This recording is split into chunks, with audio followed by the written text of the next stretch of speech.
আসসালামু আলাইকুম সবাইকে। আশা করি সবাই অনেক ভালো আছেন। ঈদ উল ফিতরের দ্বিতীয় দিন যেহেতু আমাদের ছুটি ছিল, তাই আমরা চলে গিয়েছিলাম দিনাজপুরে। দিনাজপুরের কোথায় বলতে পারেন? হ্যাঁ, দিনাজপুর স্বপ্নপুরী। আগে যখন বাসায় থাকতাম খুব শুনতাম দিনাজপুর স্বপ্নপুরী অনেক সুন্দর জায়গা, অনেক বড় একটা এরিয়া।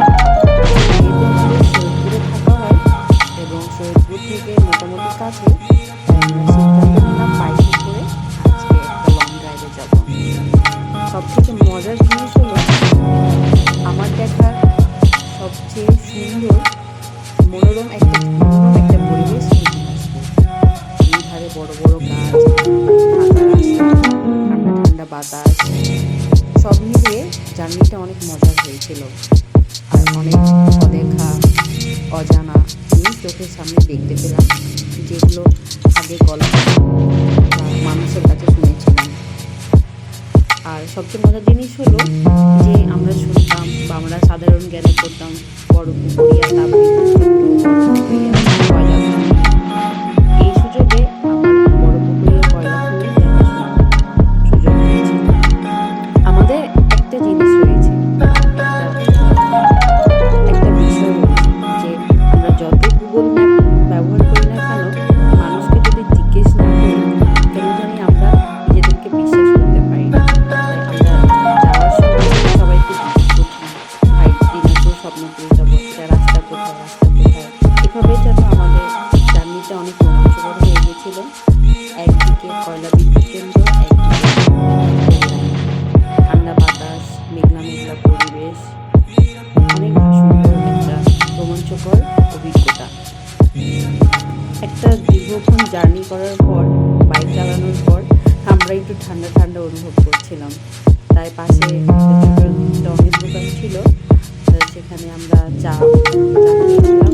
আর প্রথম কথা হচ্ছে আমি নিজের চোখে আজকে সেই বড় পুকুরিয়া কয়লার খনির কয়লা নিজ চোখে দেখতে পেলাম।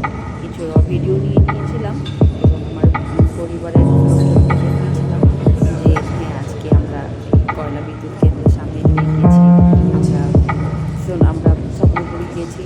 আর এই জায়গাটা আসলে অনেক সুন্দর। আমাদের জার্নি কিন্তু তখনও চলছিল। যাচ্ছি যাচ্ছি যাচ্ছি, যেহেতু প্রথমবার যাচ্ছি দেখে মনে হচ্ছিল কত কত ফাইনালি আমরা চলে আসলাম। সেখানে 100 টাকার টিকিট কেটে আমরা প্রবেশ করি।